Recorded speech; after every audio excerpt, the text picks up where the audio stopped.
Најнапред 8, а потоа уште 22 пациенти со цистична фиброза би требало да го добијат за нив неопходниот лек Трикафта, за чија набавка веќе неколку пати протестираа. Набавката ќе започне откако ќе се изменат законите кои се спорни, за да лекот биде купен директно од производителот. Се надевам дека во најскоро време со сите тие потребни измени на закон за јавни набавки и останатите закони поврзани со набавка на лекови и обезбедување на финансиските средства ќе обезбедиме и терапија за овие пациенти.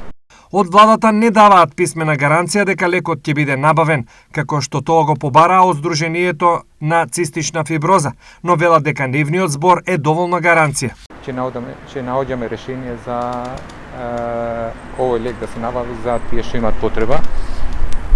Второ, тоа што го кажа министерот за здравство, дека ќе се наоѓат начини да тоа да се обезбеди на најсоодветен начин според примерите што ги имат земјите во Европска унија и земјите од регионот, и тоа најсоодветно е директно од производителот, за тоа што се работи за скап лек.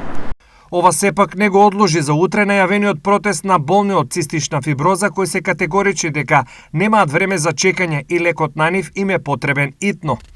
Да го добиеме правото на лек, да се избрза овие сите закони кои што се потребни и да сватат дека ние време за чекање немаме. Правните работи се нивна обврска, се обврска на надлежните и се надевам дека ќе ги решаваат брзо.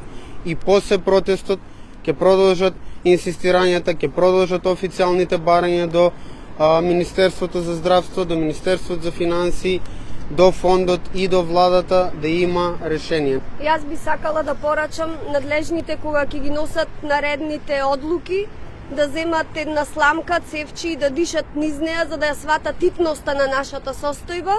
И се надевам дека во тој случај ќе донесат многу побрзо решение и ниеден живот нема да биде загубен. Во Македонија има околу 130 пациенти со цистична фиброза, а жителот Берово, неодамна со транспарент, бараше итна набавка на лекот Трикафта.